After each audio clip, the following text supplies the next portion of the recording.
Salut les machines, c'est Marvin et aujourd'hui, nouvelle vidéo sur une expérience psychosociale. Alors, me revoilà assez vite parce que... Alors, vous avez peut-être déjà dit comment ça se fait que dans certaines situations où il y avait énormément de personnes autour, c'est-à-dire de témoins, qu'il n'y ait pas eu de réaction face à quelque chose qui dérangeait, comme une agression alors qu'il y avait énormément de témoins. Pourquoi ces personnes sont restées figées? Pourquoi personne n'a osé s'interposer alors que, vu le nombre, si chacun avait fait un petit pas vers l'agresseur, ce dernier n'aurait jamais pu affronter la masse et pourtant jamais rien n'a été fait. C'est ce qu'on va voir aujourd'hui. Nous allons voir ce qu'on appelle l'expérience du témoin. Et pour cette vidéo, je vous propose de la faire en 3 parties. Première partie, nous allons parler de l'expérience qui a été réalisée par John Darley et Bill Latané, qui va vous permettre de comprendre un petit peu le syndrome de ce témoin, qui vient d'une histoire américaine, ce qu'on appelle le syndrome de Kitty Genovese. Je ne sais pas si je l'appelle bien comme il faut, mais une jeune femme qui a été poignardée au bas de son immeuble à New York, alors qu'elle hurlait à plusieurs reprises, mais personne n'appelle la police, et la police n'arrive qu'une heure plus tard, trouvant le corps de la femme poignardée de nombreux coups de couteau. Alors pour ça, je vous propose de regarder au tableau. Cette expérience, donc je rappelle, de John Darley et Bill Latané, parle justement de cet effet témoin. Vous avez dans cette expérience le carré ici représenté un rectangle, on va dire, qui désigne une pièce. Nous avons mis ensuite un interphone ici, ce qui permet au cobaye, désigné en vert, de pouvoir communiquer à l'extérieur s'il y a un problème. Et nous avons mis en rouge le complice. Dans cette expérience, en réalité, le complice va faire semblant d'avoir ce qu'on appelle une crise d'épilepsie. Cette crise d'épilepsie, en fait, va être le signal pour voir si le cobaye va prendre ses responsabilités et va ensuite appeler l'examinateur via l'interphone pour porter secours et dire que il y a un problème au moment de l'expérience. Donc, le complice se met à feindre la crise d'épilepsie et le cobaye prend ses responsabilités et va à l'interphone, et bien évidemment nous allons chronométrer le temps qui se passe entre la prise de décision et la crise d'épilepsie. L'hypothèse initiale de cette expérience, ça voudrait dire que la responsabilité arrive en fonction du nombre de personnes présentes dans la pièce. Puisqu'il est évident que nous avons fait l'expérience avec une personne dans la pièce, mais après 2, mais après 3, après 4, avec un nombre croissant. Et on s'est dit que plus il y avait de personnes dans la pièce, plus la responsabilité allait être multipliée par le nombre de personnes. S'il y a une personne, il y a une responsabilité, 2 personnes, 2 responsabilités, 3 personnes, entre guillemets, on arrive à, d'un point de vue mathématique, que la responsabilité est multipliée par le nombre de personnes. Sauf qu'on a remarqué qu'en réalité, ce qui se passait, c'est que plus il y avait de personnes dans la pièce, plus l'appel via l'interphone arrivait de plus en plus tard. Ce qui veut dire qu'en réalité, ce n'est pas la responsabilité n'est pas égale au nombre de personnes dans la pièce, mais qu'en réalité, dans certains mêmes cas, il n'y avait absolument aucun appel via l'interphone pour porter secours au complice qui était en train de feindre la crise d'épilepsie. Et en réalité, la responsabilité est plutôt égale à cette opération, si on peut dire. C'est-à-dire que la responsabilité est partagée par le nombre de personnes présentes dans la pièce. C'est partagé. Et c'est ce qu'on appelle finalement la dilution de responsabilité. C'est-à-dire qu'en réalité, les personnes face à un événement vont penser qu'il y en aura un parmi eux qui va prendre la responsabilité d'agir, mais en fait tout le monde se regarde et personne n'agit, tout le monde est stupéfait, scotché face à la situation qui se déroule devant leurs yeux. Alors nous allons voir justement cette expérience psychosociale en travaux pratiques, si on peut dire ça comme ça. États-Unis, une femme violée dans un train sous les yeux des passagers. Les faits se sont déroulés la semaine du 11 octobre dans un train près de Philadelphie en Pennsylvanie. Une femme a été violée sous les yeux des autres passagers sans que personne n'intervienne. Donc l'agression a duré 8 minutes sans que personne ne bouge. Selon le New York Times, dans la nuit du mercredi 13 octobre, une femme a été victime d'un viol dans un train.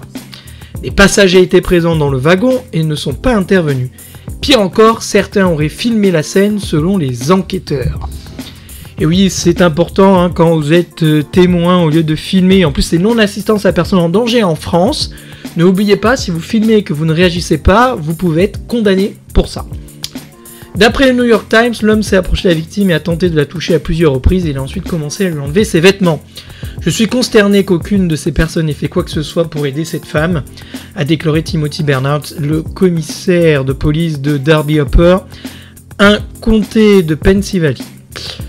D'après les forces de l'ordre, il n'y avait pas une douzaine d'individus dans le wagon, mais ils auraient pu s'unir pour faire quelque chose. Très en colère, Timothy a ajouté que chaque personne qui se trouvait à bord de ce train doit se regarder dans le miroir et se demander pourquoi elle n'est pas intervenue, pourquoi elle n'a rien fait.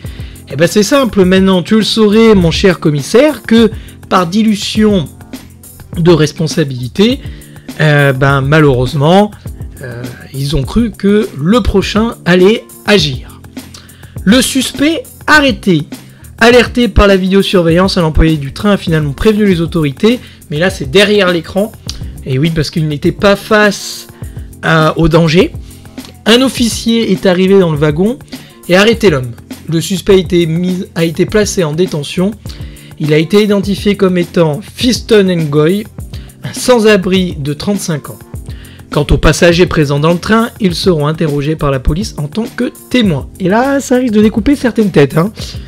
D'après Timothy Bernard, sur les images de surveillance, il est évident qu'ils avaient l'opportunité d'agir. Ceux qui ont filmé la scène risquent de faire face à des charges criminelles. Tiens, c'est exactement ce que j'ai dit. Bon, voilà un petit peu ce qu'il y a à en tirer de cette expérience psychosociale avec malheureusement cet article qui reflète beaucoup de violences au quotidien, des violences qui sont faites dans la rue où peu de personnes, voire jamais de personnes viennent, porter une attaque de manière à ce que l'agresseur arrête.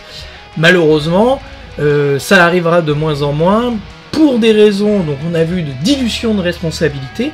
Mais si je peux apposer quelques hypothèses, il y a aussi le fait qu'on vit dans un monde de plus en plus violent selon les médias, ce qui amène les gens à se poser la question, et très légitime d'ailleurs, parce qu'on ne sait jamais, et c'est vrai que c'est compliqué, si je m'interpose et que le gars ou la nana en face qui agresse l'agresseur a une arme, vais-je pas risquer ma vie en voulant sauver l'autre?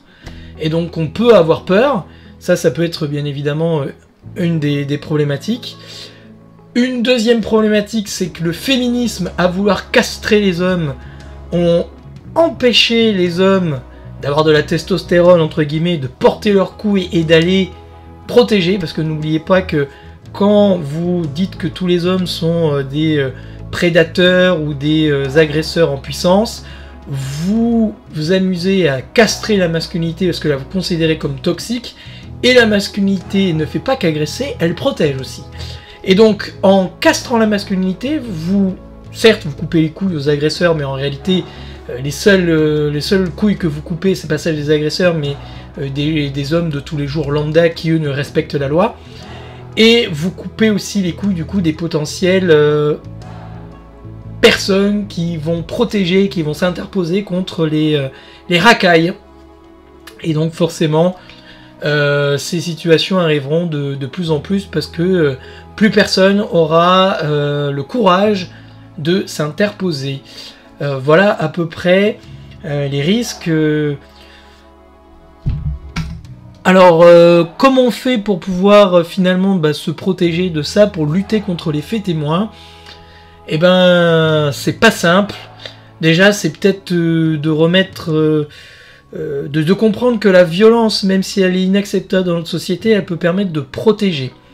Donc déjà, c'est aussi de dire la violence seulement en cas de légitime défense. Ensuite, la victime peut très bien venir interpeller quelqu'un individuellement pour qu'il puisse prendre ses responsabilités de manière individuelle et casser la dilution de responsabilité. En gros, une victime peut désigner une personne précise pour venir l'aider, ce que font par exemple pas mal de femmes quand elles viennent se coller vers quelqu'un et qu'elles disent ça fait longtemps que je t'ai pas vu, mon frère ou mon pote, un truc comme ça, alors qu'elles ne se connaissent pas. Ça peut être un moyen justement de faire prendre la responsabilité à des gens qui sont en attente de venir aider et d'obliger une personne à faire face au danger. Voilà.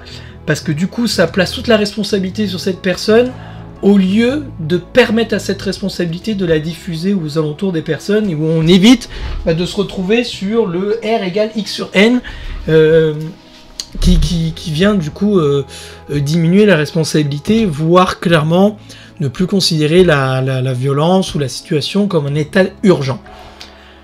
Donc, ce que j'incite aussi, bien évidemment, dans cette vidéo, c'est que pas forcément venir vous interposer par la force en 1 contre 1, mais être en capacité de faire preuve de leadership et venir rassembler autour de vous pour mettre en fuite un agresseur, de manière à faire porter les couilles à tout le monde. Voilà, c'était Deviens une machine, Marvin sur Deviens une machine, pour ce phénomène psychosocial de l'expérience du témoin et la dilution de responsabilité. Vous avez maintenant les outils sur pourquoi, en cas d'agression et qu'il y a un grand nombre de témoins, les gens ne réagissent pas. Vous avez maintenant la réponse.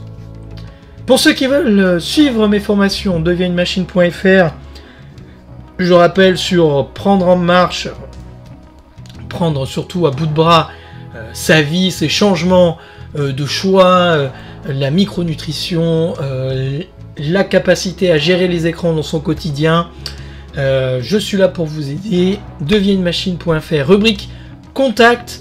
Et bien évidemment, vous avez des formations sur l'estime de soi et tout un tas d'autres choses aussi sur la capacité de réaliser ses objectifs.